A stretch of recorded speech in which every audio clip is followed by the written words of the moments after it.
ज़ैन, अगर हम digital fraud की बात करें, उसके ज़रिए जो रकम चोरी की जाती है, क्या वो हमें किसी तरह से दोबारा वापस मिल सकती है? देखिए, इसमें बहुत सारी टेक्निकल एविडेंसेस होते हैं जो कि जब आप मिला के उनको देखते हैं तो बहुत सारी चीज़ें बाद में उन तक पहुंचा जा सकता है। मिसाल के तौर पे मैं इसमें एक वर्ड इस्तेमाल होता है, that is reconstruction of a crime scene. इसमें क्या होता है कि आप बारी बारी चीज़ों को देखते हैं कि एक डॉट्स को कनेक्ट करते हैं किसी भी फाइनल रिजल्ट्स तक जाने के लिए। मिसाल के तौर पे एक शख्स है, उसने एक फेक सिम से कॉल कर दी। अब यहाँ पे एक जो दूसरा एविडेंस है, that is IMEI of the mobile phone, जहां से आप देख सकते हैं कि इस मोबाइल फोन के अंदर कितनी सिम्स इस्तेमाल हुई हैं और वो किसकी ओनरशिप में थी। वहीं से आप मोबाइल फोन की ओनरशिप का भी चेक कर सकते हैं, ये किस शख्स के नाम पे आ रहा है। इसी तरीके से अगर मिसाल के तौर पे कोई पैसे ट्रांसफर हुए हैं तो वो हो सकता है कि वो या तो बैंक अकाउंट के अंदर ट्रांजैक्ट हुए होंगे। अब वहां से बैंक ट्रांजैक्शन के अंदर भी आप जाके देख सकते हैं कि वो दूसरा अकाउंट किसके नाम पे था, और फिर ये भी देख सकते हैं कि उस बैंक अकाउंट के उस अकाउंट से किसने पैसे विड्रॉ करवाए हैं। अब ये कुछ मल्टीपल एविडेंसेस होते हैं जो कि साथ मिला के अगर देखे जाएं तो आप किसी ना किसी नतीजे तक पहुंच जाते हैं। तो जहां पे हम बात करते हैं, सारी इंफॉर्मेशन तक एक आम आदमी को रसाई है? नहीं, आम आदमी नहीं, ऑब्वियसली ये इन्वेस्टिगेटिव जो भी इदारा होगा जिसके पास भी ये केस इन्वेस्टिगेशन के लिए जाएगा, इंक्वायरी स्टेज पे जाएगा, वहां पे ये इन चीज़ों तक पहुंचा जा सकता है, लेकिन मल्टीपल एविडेंसेस की मदद से पहुंचा जा सकता है। अब उन मल्टीपल एविडेंसेस के अंदर जैसे मैंने सिम्स का बताया, अकाउंट्स का बताया, लोकेशंस का बताया, IMEI का बताया, आप मुख्तलिफ चीज़ों को देखते हुए किसी एक नतीजे की तरफ जा सकते हैं। हाँ, एक चीज़ मैं ज़रूर बताना चाहूँगा जिसमें आमतौर पे लोग जब रिपोर्ट नहीं करते तो वो ये समझ रहे होते हैं कि शायद हो सकता है कि कोई शख्स पकड़ा नहीं जाएगा। एक चीज़ याद रखें कि जो डिजिटल एविडेंस है दैट इज ट्रेसेबल।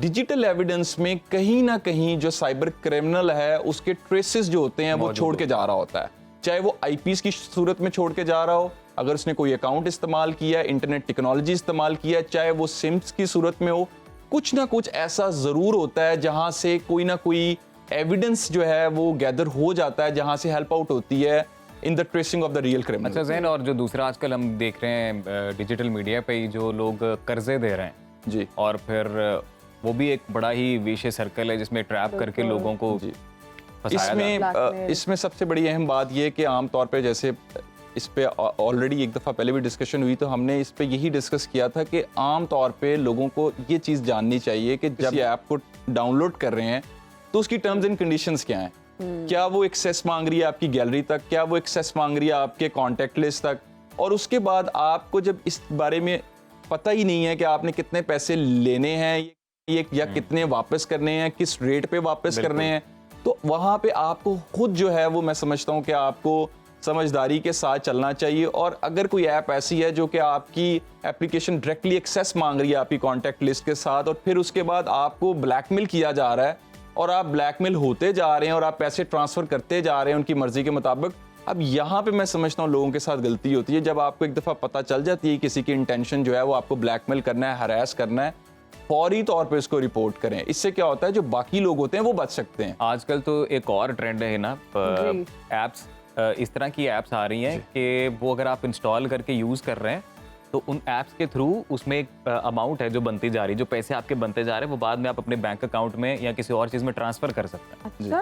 तो ये ऐप्स भी अब आ गई हैं कि आप ऐप इंस्टॉल करें और वो जितने लोगों को आप रिकमेंड करते जाएंगे आपके पैसे आते जाएंगे। देखिए, मैं तो इस हवाले से ये बताना चाहूँगा लोगों को कि कभी भी अगर आपको सोशल मीडिया के ऊपर कोई शख्स इस तरीके से ट्रैप करने की कोशिश कर रहा है कि आपकी इन्वेस्टमेंट को डबल हो जाएगी, और आपने फिजिकली किसी चीज़ को ना जाके कभी देखा है, ना आपने उनसे उनका बिजनेस पूछने की कोशिश की, ना आपने उनसे ये पूछने की कोशिश की आपका ऑफिसेस कहाँ पे हैं, आपकी एम्प्लॉयज़ कहाँ पे काम करते हैं, आपके बिजनेस डोमेन क्या है। जैसे नॉर्मली हम आम जिंदगी में देखते हैं कि अगर कोई शख्स स्ट्रेंजर भी अगर कहीं पे दाखिल हो जाता है तो नॉर्मली हम उससे बात नहीं करते या हम उसके साथ अपनी कोई भी चीज़ शेयर नहीं करते, लेकिन सोशल मीडिया पे बिल्कुल ऑपोजिट पाया जाता है कि वहाँ पे स्ट्रेंजर्स भी हम ऐड करते हैं। वैसे मेरे ख्याल से ज़ैन कई बार जो है इंसान अपनी लालच में खुद ही फंस जाता है। जी बिल्कुल ऐसा, खुद ही मारा जाता है। तो मैंने एक और चीज़ आपसे पूछनी थी और ये पर्सनल एक्सपीरियंस से पूछ रहा हूँ क्योंकि मेरे सर्कल में ये चीज़ें हुई हैं। क्या जो बैंक्स हैं वो भी इंफॉर्मेशन जो है वो इस तरह लीक करते हैं? बिकॉज हुआ ऐसा है, एक दो इंसिडेंट्स ऐसे हुए कि कुछ लोग जिनके बैंक अकाउंट्स अच्छे हैं उनको उन्हीं के बड़े जो करीबी दोस्त जो रोज कांटेक्ट में रहने वाले दोस्त हैं या रिश्तेदार हैं उनकी फ़ोटो को इस्तेमाल करते हुए व्हाट्सएप पे अननोन नंबर से मैसेजेस आ रहे हैं और इसी तरह ज़रूरत चाहिए देखिए पैसे सबसे हैं, बड़ी बात यह है कि ज़रूरत अगर कोई शख्स कॉल करके अगर आपसे आपका बैंक अकाउंट नंबर ही आपको बता रहा है और आपको ये बता रहा है कि आपका बैंक अकाउंट इस बैंक के अंदर है, इसका मतलब है कहीं ना कहीं तो जो इन्फॉर्मेशन है वो लीक हुई लीक है। हो रही अब कैसे हुई है ये ऑब्वियसली ये वो बातें हैं जो इन्वेस्टिगेशन स्टेज पे जाके किसी भी इदारे के पास जो है वो साबित हो सकती हैं, लेकिन इन चीज़ों को ज़रूर देखना चाहिए कि जो डाटा प्राइवेसी है वो कितनी इंपॉर्टेंट है और उससे ज़्यादा जो डाटा प्रोटेक्शन लॉज हैं वो उससे भी ज़्यादा इंपॉर्टेंट है, जो कि मैं समझता हूँ कि today it is the need of the hour कि हम उस तरफ भी जाएं। जी। और सबसे पहले मैं ये समझता हूँ बात ये है कि जब भी कोई ऐसी इंफॉर्मेशन कभी किसी से कोई शख्स शेयर करता है कॉल के ऊपर, तो उससे जो सुनने वाला होता है उसको ऐसा लगता है कि ये बिल्कुल ऑथेंटिक सोर्स से मैं बात कर रहा हूँ, बिल्कुल, और वो फौरी तौर पे यकीन करना शुरू कर देता है और उसी इत्तेमाद के साथ फिर वो चलते चलते चलते कॉल आगे चलती जाती है और वो फ्रॉड जो है वो कमिट होता जाता है। ज़ैन हमारे साथ सुहेब हैं रहीम यार खान से, उनसे बात करते हैं और जानते हैं उनका क्या प्रॉब्लम है। जी अस्सलाम वालेकुम। वालेकुम अस्सलाम। जी सुहेब, क्या पूछना चाहेंगे आप? इस मेरा जैन साहब से क्वेश्चन ये है कि एक बंदे ने फेक आईडी बनाई हुई है फेसबुक पे, ठीक है।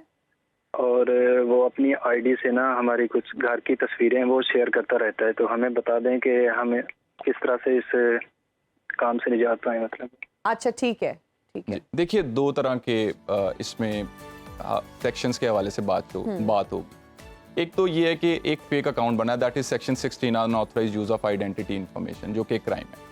अब तस्वीरों के हवाले से या वीडियोस के हवाले से दो इंपॉर्टेंट लॉज हैं। The first law is the section 24 that is cyber stalking, जहां पे कोई शख्स किसी की तस्वीर और वीडियोस की बगैर इजाजत के लगा लेता है। The other section is section 21 that is offence against the modesty of a natural person. कोई शख्स किसी शख्स की कोई नाजेबा तस्वीर तैयार कर लेता है, ऑब्जेक्शनेबल तस्वीर तैयार कर लेता है, उस हवाले से जो सजा है कानून के अंदर दैट इज 5 years। और जहाँ पे एडिट कर दिया जाता है, कोई चेहरा जो है वो दूसरे के साथ जोड़ के उसकी एक नाजेबा तस्वीर लगा के ऑब्जेक्शनेबल कंटेंट तैयार कर दिया जाता है। जहाँ पे कोई आम तस्वीर को, आम वीडियो को जो कि काबिल एतराज़ नहीं है, उसको अगर उसकी बगैर कंसेंट के अगर शेयर किया जाता है, that is offence, that is cyber stalking, जिसकी सजा 3 साल है। अच्छा। और अगर किसी की आइडेंटिटी फेक इस्तेमाल की जा रही है, दैट इज सेक्शन 16, उसकी सजा भी 3 साल है। बाखबर रहिए हर जगह हर वक्त, और अभी सुनो न्यूज़ का YouTube चैनल सब्सक्राइब कीजिए, बेल आइकन पर क्लिक कीजिए और जानिए मुल्की और गैर मुल्की हालात व वाक़यात यकीन के साथ।